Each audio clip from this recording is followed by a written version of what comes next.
चिमचे कदें भी समझदार नहीं हुंदे। जेके समझदार हुंदे न ओह् कदें भी कुसै दे चिमचे नहीं हुंदे। क्या हाल चाल है तुंदा सारें दा? उम्मीद है तुस सारे खरे होगो, ठीक ठाक होगो। डुग्गर सीरीज़ यूट्यूब चैनल ते कन्नै कन्नै डुग्गर सीरीज़ फेसबुक पेज उप्पर तुंदा सारें दा मलाल है।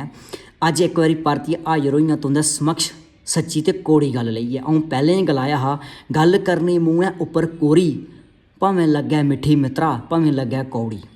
अज्ज दी जेह्कड़ी वीडियो है चिमचें वास्ते, जेह्ड़े चिमचागिरी करदे न। जियां गलाया, चिमचे कदें भी समझदार नहीं हुंदे। जेके समझदार हुंदे ओह् कदें भी कुसै दे चिमचे नहीं हुंदे। कुसै दी चिमचागिरी करी करियै अपना ईमान नहीं बेचना। ठीक है, अऊं गलाना चाह्ना, कदें भी कुसै दी चिमचागिरी नहीं करनी। उम्मीद करूं तुसें गी एह् सच्ची गल शैल लगी होग। कुसै गी शैल भी लगी होनी ते कुसै गी माड़ी भी लगी होनी है।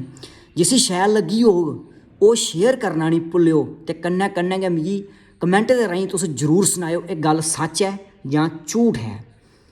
इ'यै नेहियां वीडियो दिक्खने वास्ते, इ'यै नेहा कौड़ा सच सुनने वास्ते साढ़े यूट्यूब चैनल डुग्गर सीरीज़ गी सब्सक्राइब करना नहीं भुल्लेओ ते कन्नै कन्नै गै फेसबुक पेज डुग्गर सीरीज़ गी फॉलो करना नहीं भुल्लेओ। इ'यै नेहियां तुसें गी सच्चियां ते कौड़ियां गल्लां सुनने गी ते कन्नै दिक्खने गी लभगन। जुड़े दे रवेओ। राम राम, जय डुग्गर, जय डोगरा, जय मां डोगरी।